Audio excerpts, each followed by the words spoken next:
Good morning, afternoon, and evening, Speed Simpsons community. I am Lance Corporal Falco, and welcome back to SHARCOM 2022. We'd like to thank everyone for joining us once again. If you want to support the Shark community's chosen charity, Save the Children, then feel free to donate through Twitch subscriptions, bits, or the PayPal link below the stream. Here we are with Axey, with Formula 1 2014 scenario mode. And the mic is yours.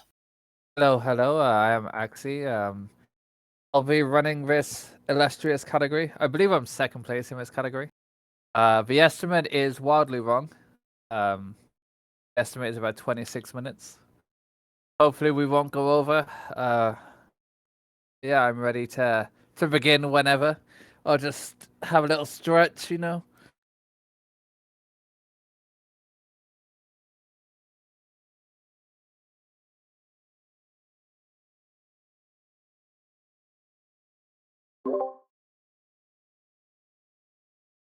We can begin countdown. You can begin, Axey. Okay, in 3, 2, 1, go. Take advantage of a collision between the race-leading Red Bulls to claim a podium finish.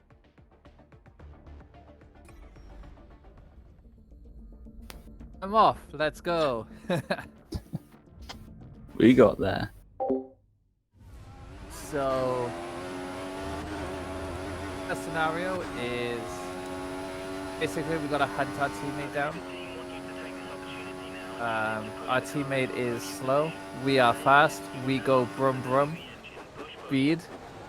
You noticed here I changed my fuel mode to fast because it's the fastest fuel mode, so we want to go fast.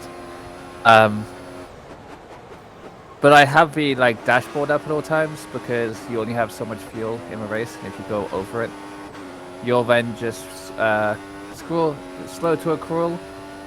Weirdly, you'll never actually stop, I don't believe. You'll just go down to 60 miles an hour, and considering normally you want to go fast, 60 miles an hour in Formula 1 is not fast. We've got a few corners here. We're at the Hockenheim Ring, which is no longer a circuit we go to. And here we are. It's a fast-flowing first corner. If you want to go faster, you can skip that corner a little. You get 3 warnings for corner cutting, and you can usually use 1 in the first corner quite nicely. I go a little wide into that corner. The handling of this game is actually really bad. It's one of the worst Formula 1 games of all time, at least on Codemasters games. Codemasters have been doing Formula 1 since 2009 on the Wii, which thankfully nobody plays anymore because the Wii is the Wii.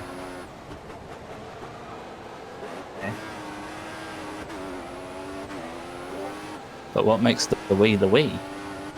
The fact it's called the Wii. Going into a stadium section now. This is probably one of my favorite sections of a Formula 1 game, and just in general, it would be such a good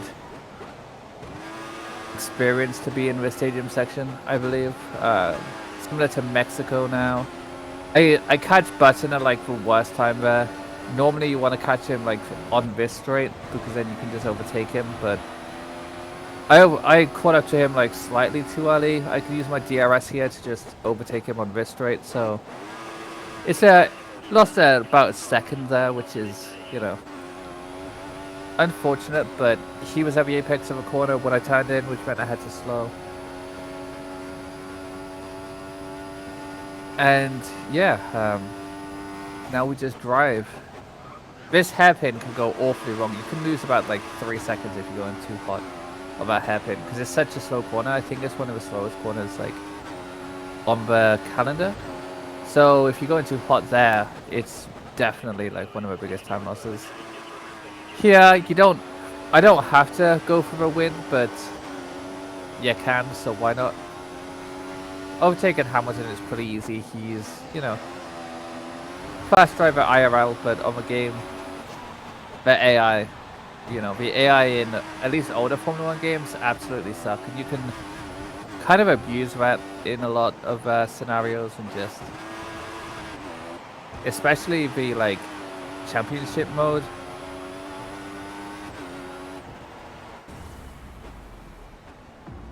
And yes, I have named my player Coach Ticker for this run.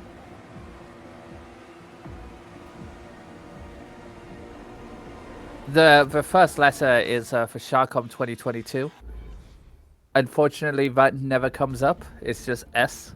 So, you know, S Coach Ticker.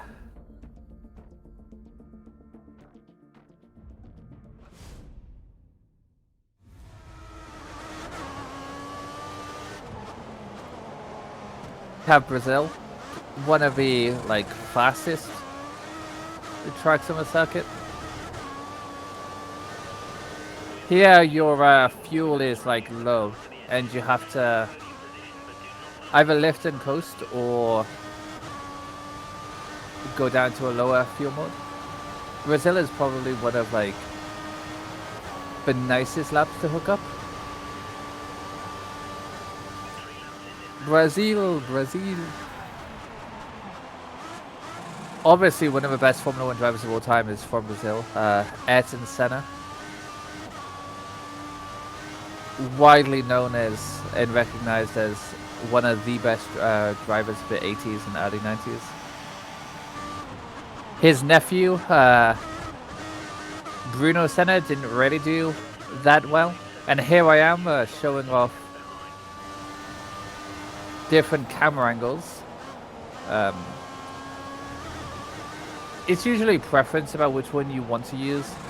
I feel like for a marathon setting, this one's probably the nicest to view, which is why I stuck with it most of the time. Usually you want to do cockpit view just because it's more realistic to the game. You can do invisible, which is actually what I used to do when I was younger. I've been playing Formula 1 games since the SNES actually. Nigel Mansell's Formula 1 Challenge, I think it was called. I could never remember the name, but this is indeed Interlagos.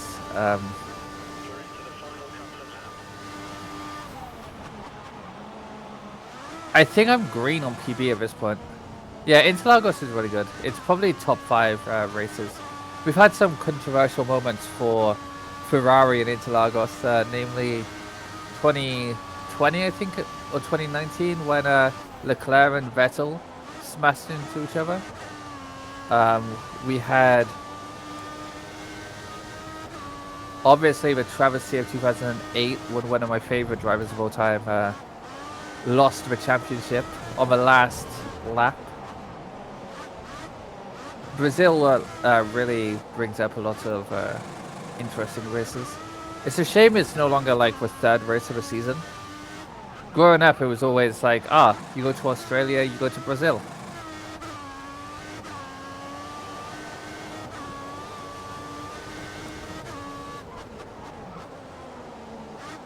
And sometimes you go to Malaysia in between Australia and Brazil. But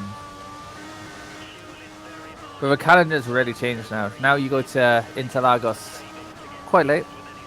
So as for a run, you can see I'm severing between faster and slower for the fuel, mainly because on the straights I still want to be using my fuel, but on the corners I want to be conserving the fuel. And you can like lift and coast, which will save the fuel. If you feather the throttle a lot, you'll use more petrol. It's similar to the road. You want to be driving as much as possible.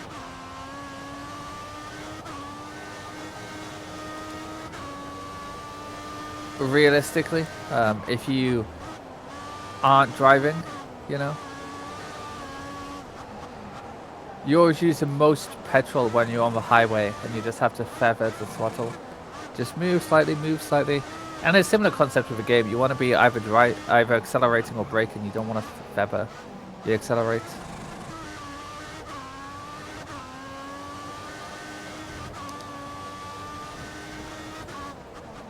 I think the Halo has definitely saved lives. It was ugly to begin with, but I think it's just, you know, it was definitely needed.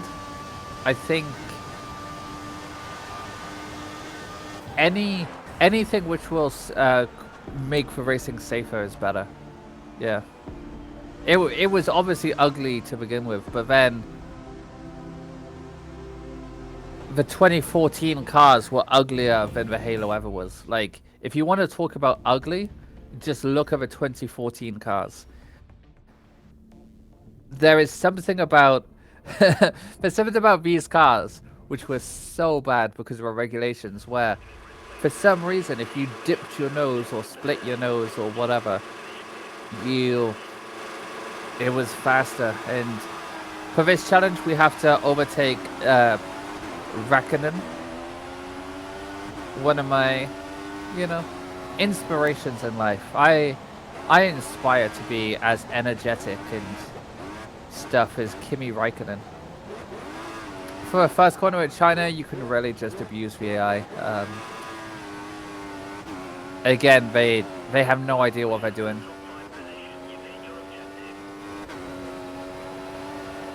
Yeah, it's pretty much a case of you drive, you split the traffic. And over the old scenario modes, like, the difficulty definitely ramped.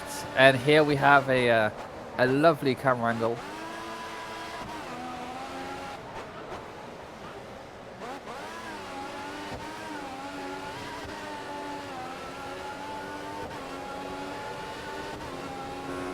And as we can see here, the front of a car is definitely phallic.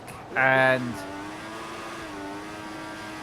there I locked up because I was changing the camera angle. That is one of the biggest downsides of changing the camera angle going into a corner. You lose control of your car a little. But the yeah, there's a couple of cars on this game where you don't really want to look at the front end because, oof.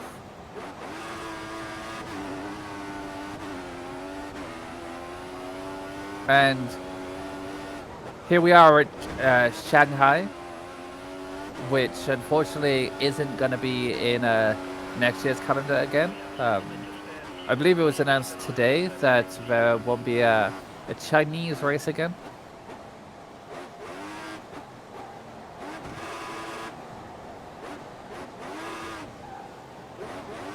It'll be interesting if they ever go back to China. Obviously, they were meant to this year, but it didn't. Then they were meant to go next year, and then not. My favorite driver ever? Ooh.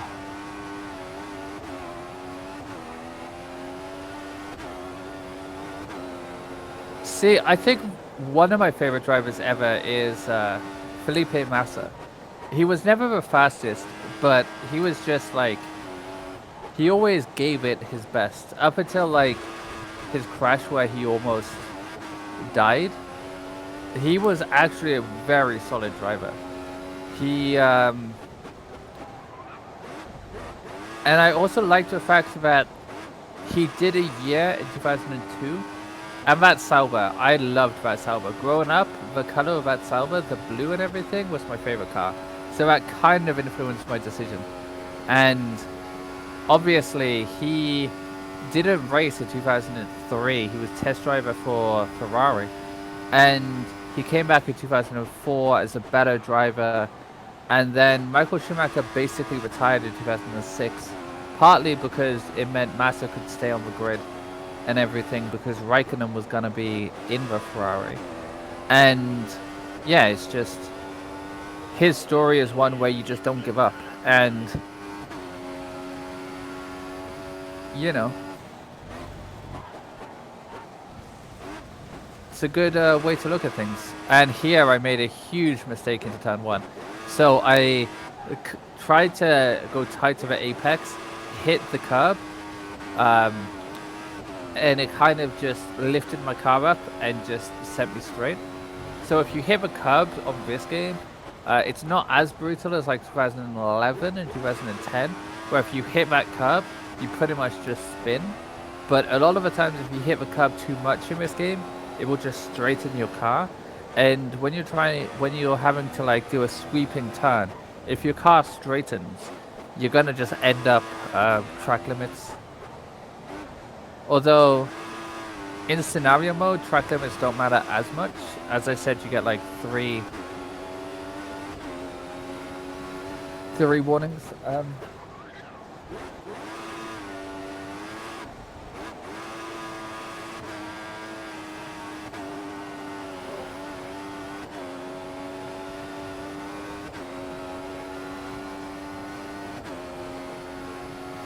And here we are going down the straight really fast.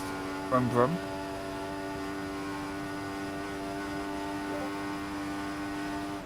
Why is it that whenever you look back at the behind the car, I see the word Shah? So, it's Sahara. So they used to be Sahara Force India, and there's one of the corner cuttings that you can abuse a little. So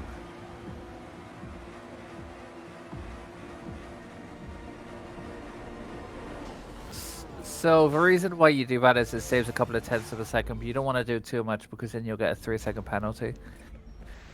But interestingly that you mentioned Sahara, because Force India, which is now Aston Martin in real life, their owner was Vijay Mallya, an Indian business tycoon, who I believe ended up having some issues with like tax authorities and stuff, and then had to sell the team, and Sergio Perez basically started administration things for them, and then Lawrence Stroll ended up buying the team, putting his son in the team pretty much for life, and yeah, now it's Aston Martin. It was Racing Point for a little while. Lovingly nicknamed as Tracing Point because of the fact that their cars basically were a rip-off of Mercedes.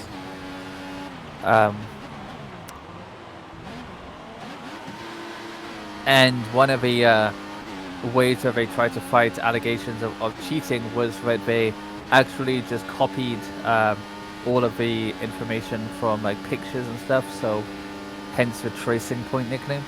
But yeah, here we have Canada, probably the race I want to go to most. Like, this race is amazing. It's on the Lake of Montreal. It's really cool. Interestingly, this scenario like harkens back to 2011 of a Canadian Grand Prix when Sebastian Vettel and Jenson Button were fighting.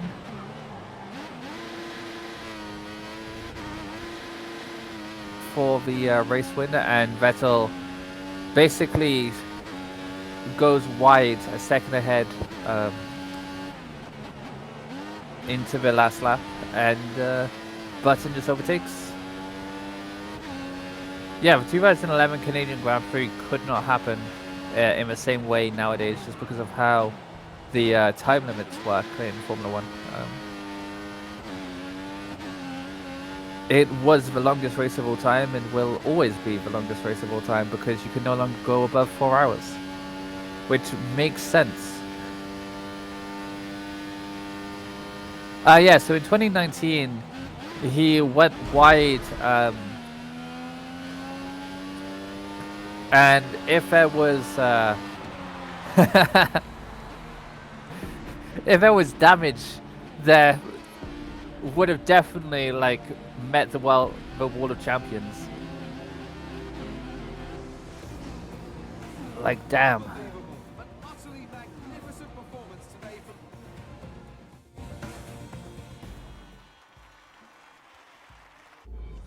But yeah, do we have any donations or anything, Falco? We do not have any donations at the moment.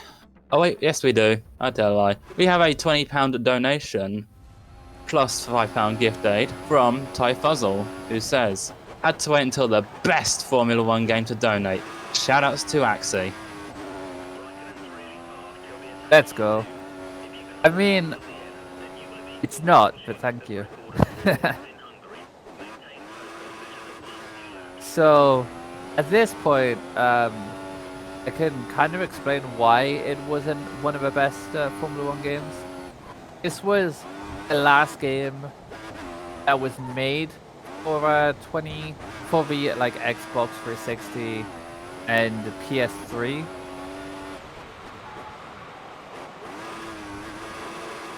And everybody knew the PS4, Xbox One, etc. was coming. And this was just a lazy, basically a rip-off of F1 2013. The handling model is the same, but just a little worse. I don't know how they made it worse, but they did. And the cars are a little uninspired because this was the first year of the V6s, and before that was the V8s. So the engine noises aren't as good. The graphics somehow take a step back from 2013. You no longer have the classic cars or the classic races that 2013 had a little of. I remember they have a Heather and a couple of others. I think Brands Hatch might have been in F1 2013 if you had the Niki Lauda pack. And yeah.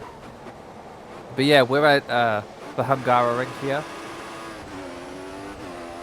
About to overtake Max Chilton or Lappin. Now Chilton was actually one of the most impressive rookies of all time, managing to like plod along at the back, doing nothing. But he finished every race of his rookie season, I think. I think only Thiago Montero came as close. And then I think Montero retired in the last race, which was unfortunate, but yeah. So here we have another example of like the fuel being on the limits. We haven't got long left here. My estimate for this was 26 minutes. My PB is at 21. No, 22 4x, I think. I'm not 100% sure.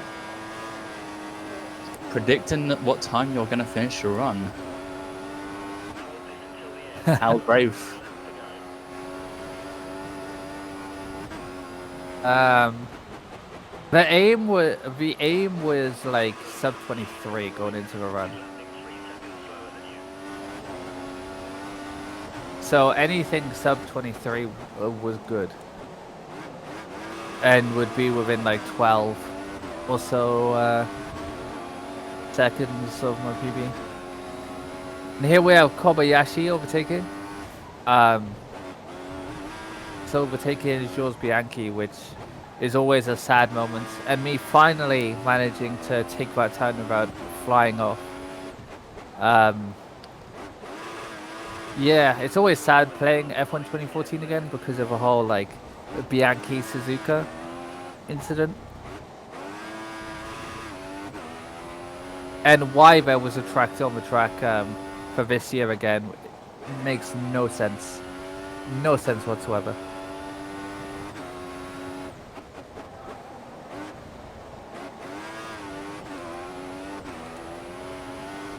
But we're coming towards the end.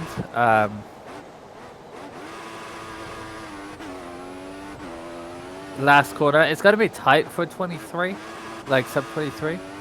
But locking up into the last corner was not helpful. Going wide of the last corner was not helpful. We crossed the line at a 22:59.86. Let's go. Well done, Axey. You barely got a sub 23 in Formula 1 2014 scenario mode. Easy. How does it feel?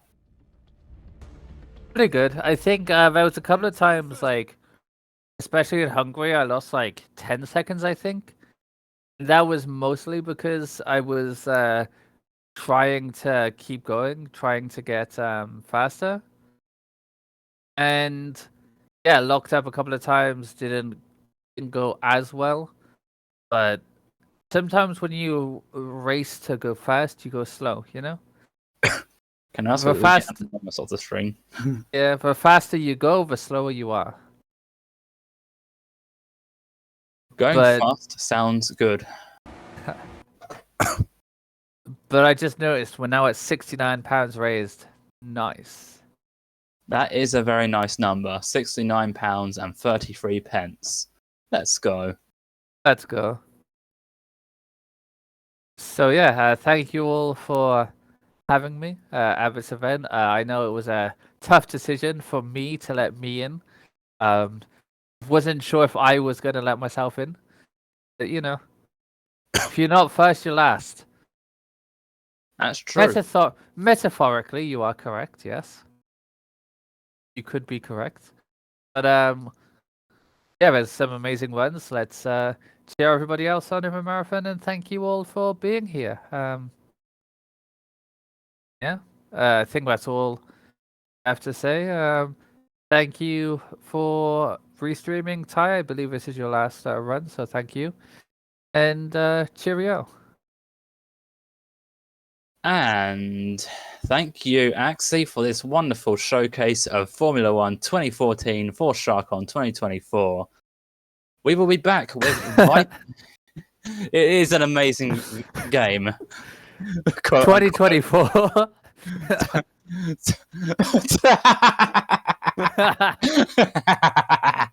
Axie's playing a game from the future. Let's go. Okay, we'll be back with Viper, with Driver, you are the wheelman. And we'll be changing restreamers, so the stream might go down for a wee bit. Thank you, Ty Fuzzle, for restreaming since 10 a.m. this morning. As we introduce Crazy Tone Dog on the restreaming duties. I will still be here I won't.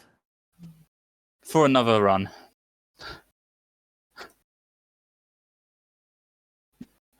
You're watching SHARCOM 2024. Yeah. Duties. You're relieved of your duties, Ty Fuzzle. Thank you, everyone. We'll be back shortly. Bye.